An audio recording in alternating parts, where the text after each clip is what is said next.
Tim, thank you for that glorious introduction.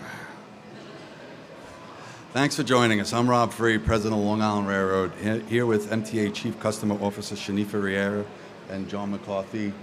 Title again? Chief Policy and Government Affairs Representative, Executive.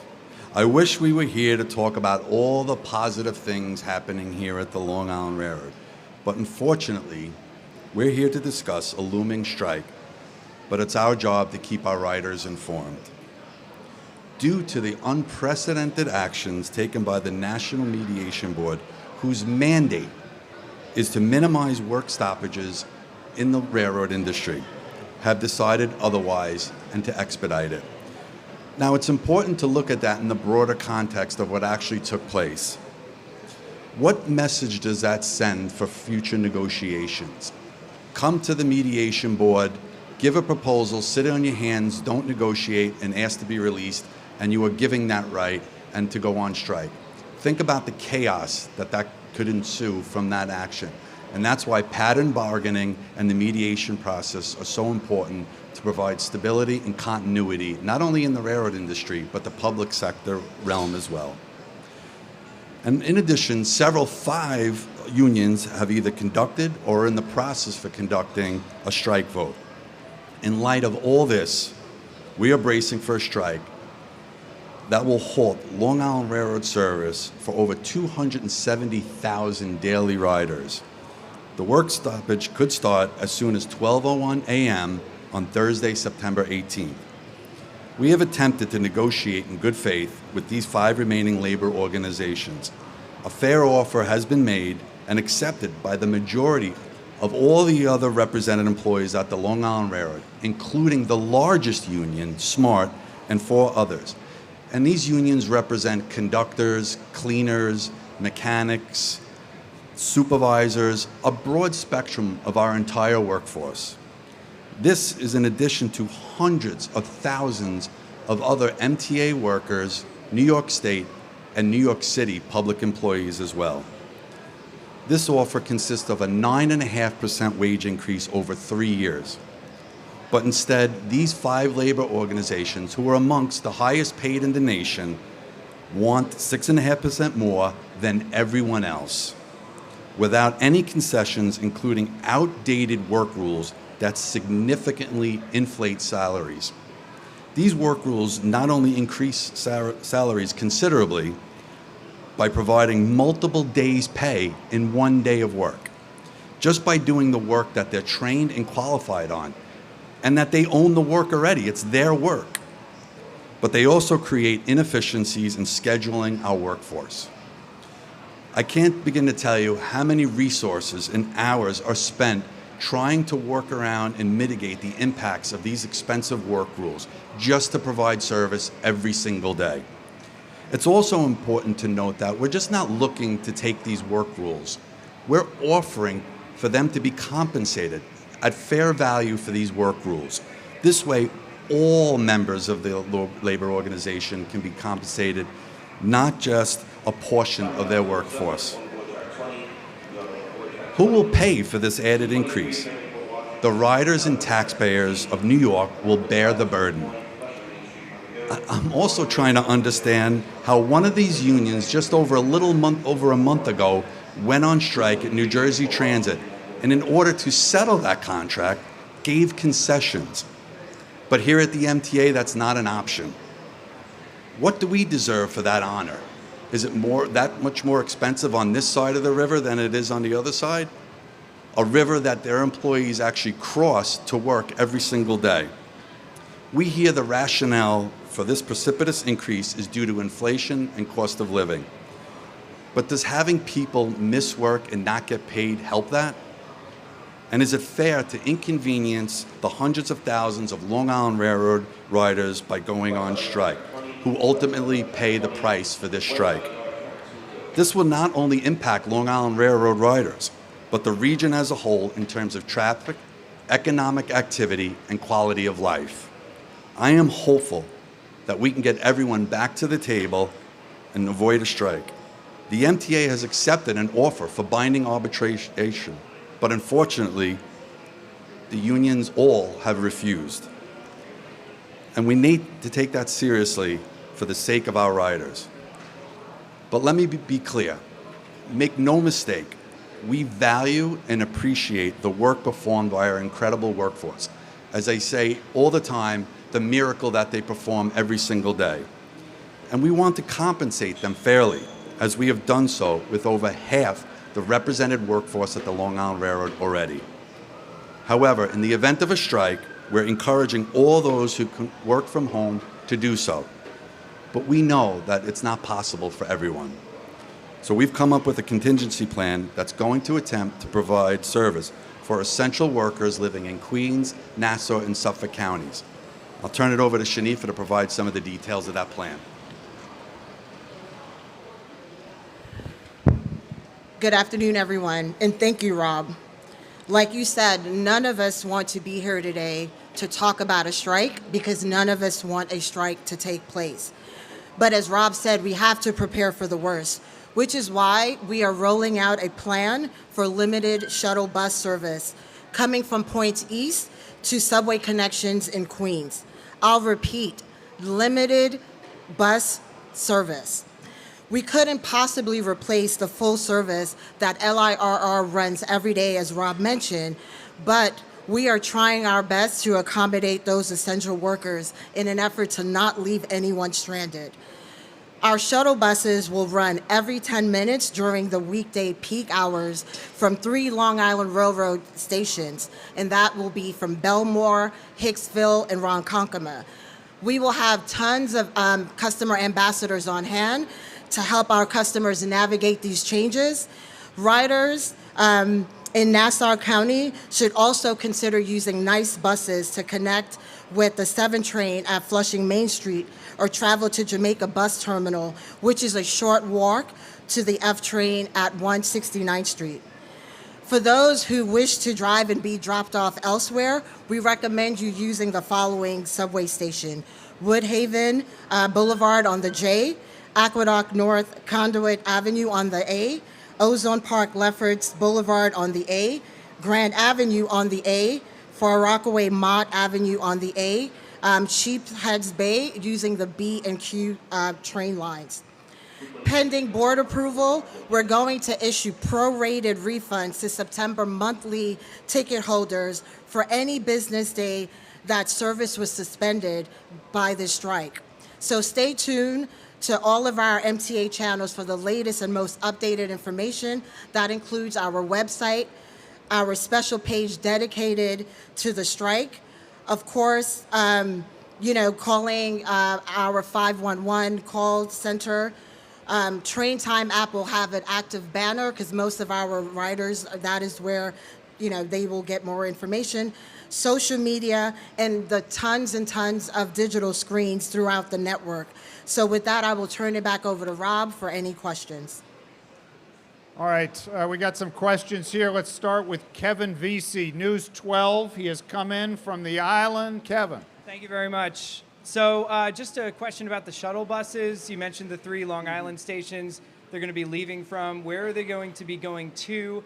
And are they going to be free, or are they going to cost anything? The shuttle buses will be free. As I said, they will be leaving. The one from Belmore would go to Howard Beach Aqueduct near JFK, and the other, Belmore and Hicksville, will go to Metz Willets Point, where they will be able to board the 7 train. Yeah, sorry, Ronkonkoma, Hicksville, yes.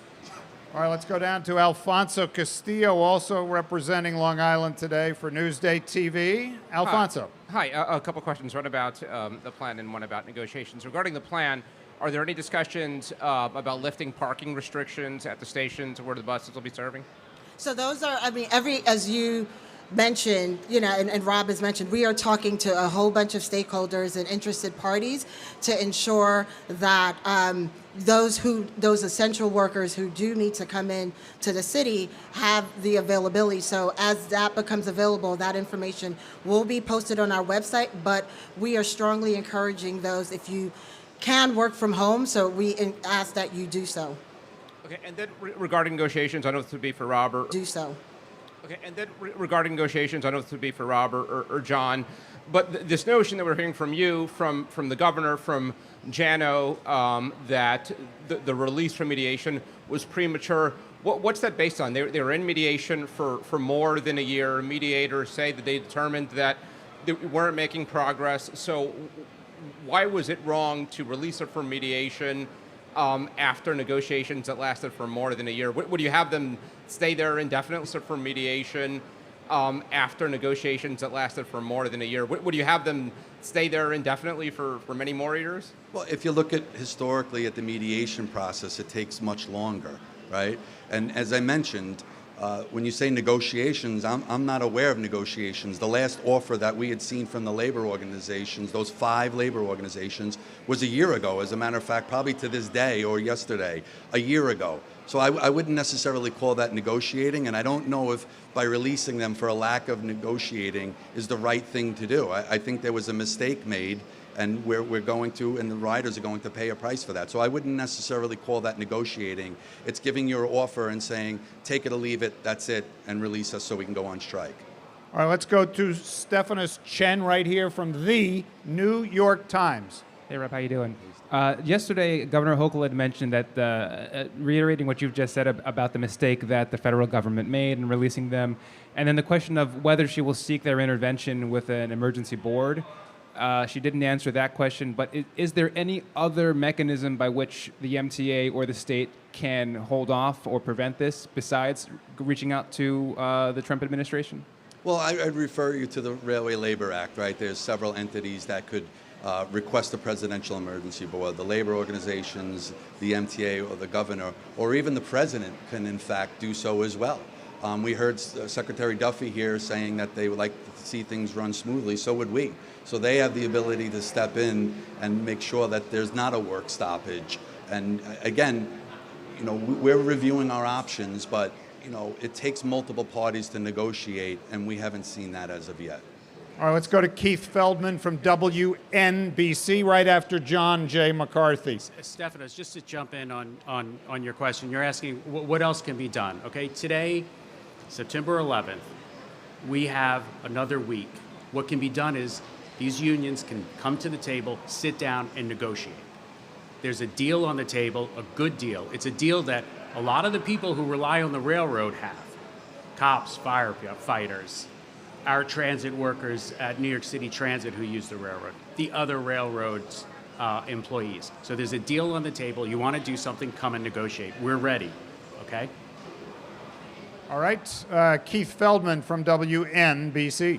Hi, this contract dispute centers on wage increases. How much do LIRR engineers make, average salary, and the top salaries?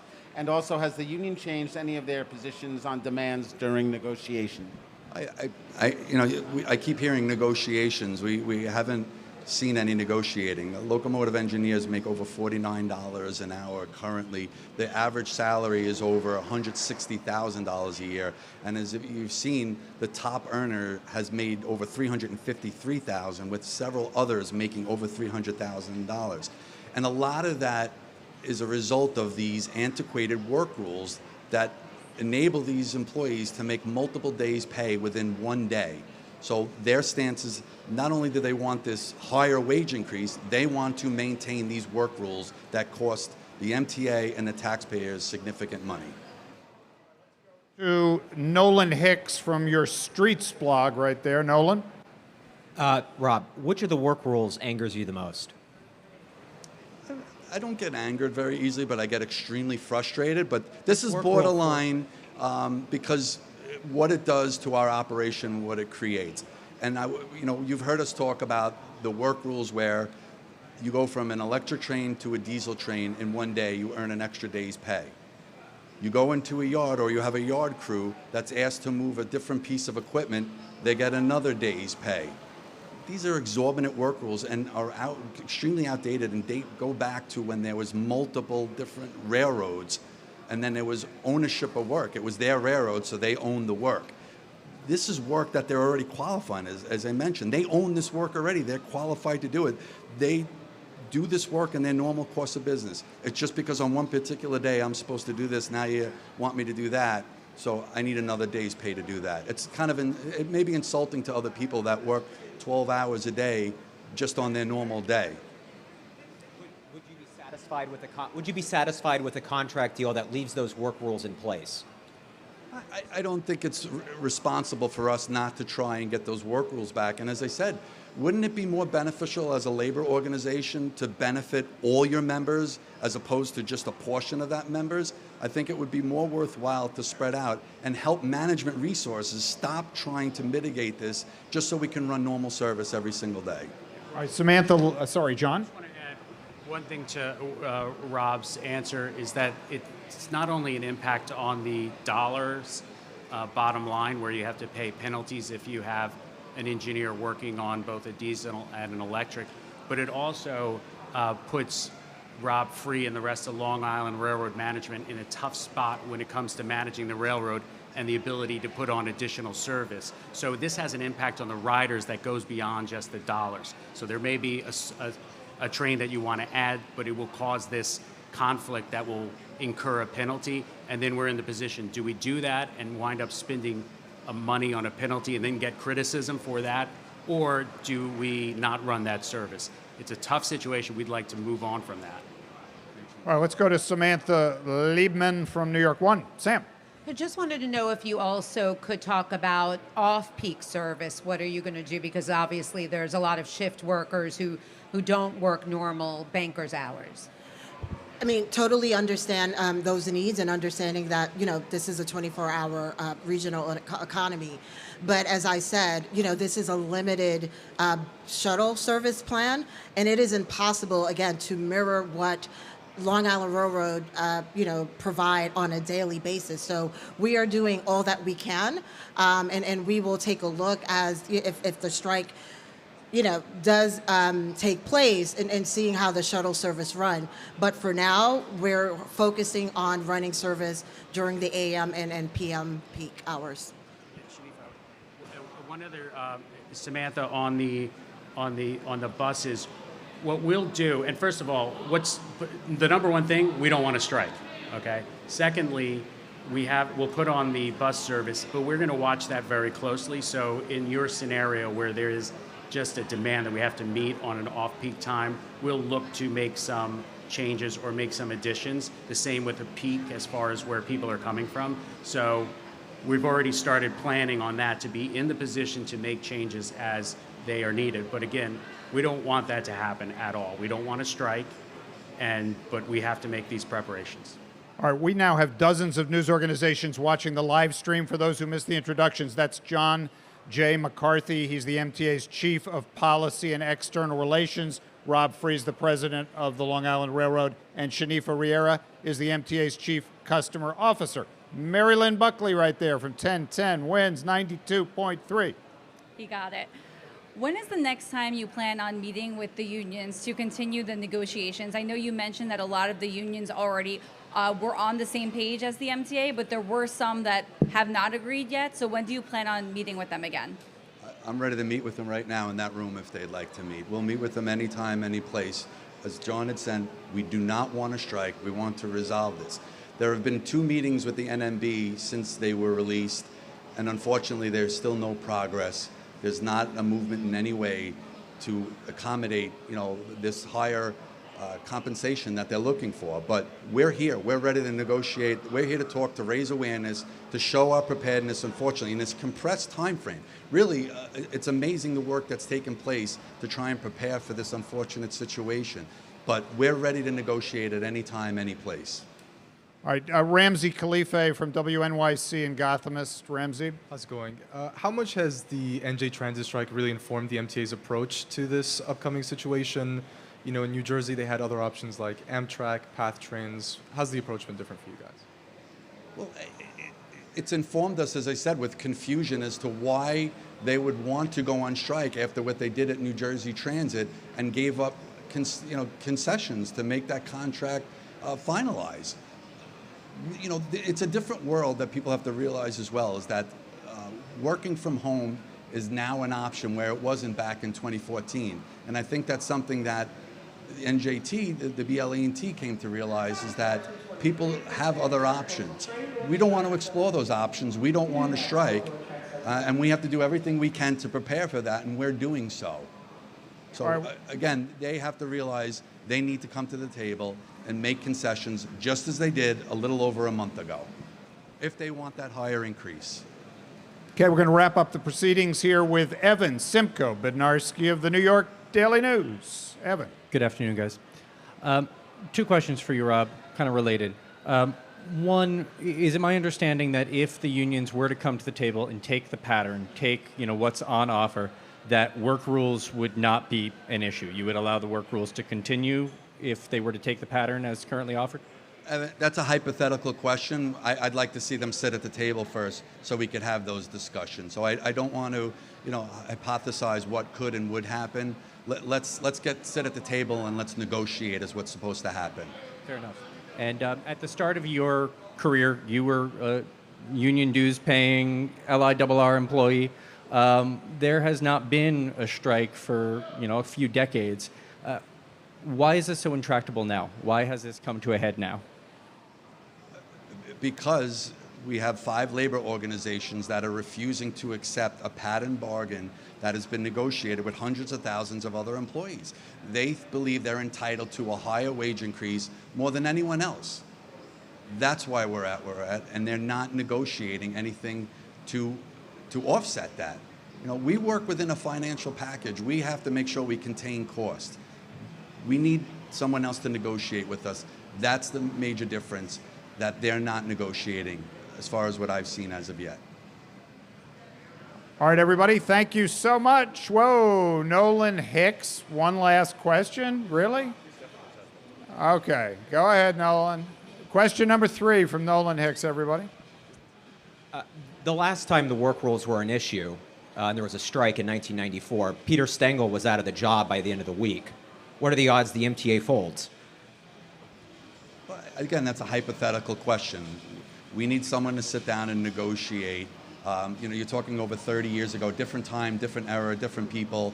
I think it's incumbent upon us to try and get those work rules and compensate them as well. Again, we're not looking to just take them back. We're willing to give them fair value for those work rules. I think it's in our best interest and the riding public's best interest to try and negotiate those work rules. All right, I'm sorry, I opened the door, but now we have a last question, and then we have one more last question, and then we really will be done. Stefanos Chen, it's an important topic from the quickly, Rob, Times. Thank you. Just a question about the workforce that has agreed to the pattern, that would like to clock in. What happens on the first day of a strike if the other 5 unions do proceed with the strike? We're finalizing our plan in doing so. But the fact that they're under contract, they're obligated to come to work, and they have responsibilities that they will attain to once they, come to work. But they're under contract, they're obligated to come to work, but we're finalizing those plans to exactly what that would mean and look like. All right, and Kevin VC, this is it from News 12, once again, News 12 Long Island. Last Kevin. one we promised. So Ryder Cup is obviously coming up, huge event on Long Island. So what would be done, in case there were to be a strike during that time? And then also, does it appear that the workers could potentially be using that event to try to leverage more from the MTA? I don't want to attempt to get in the mindset of what the unions are trying to do to gain leverage. But, unfortunately, if they were to strike, we could not provide service to the Ryder Cup. And you're talking about an international event. Does the union really want to disrupt that and have that on their heads, that they caused Long Island to miss out on this huge economic boon, this opportunity to shine as we always have during these events? I think that's a question that would be posed to them. All right, thanks, everybody. Thank you very much. Thank you.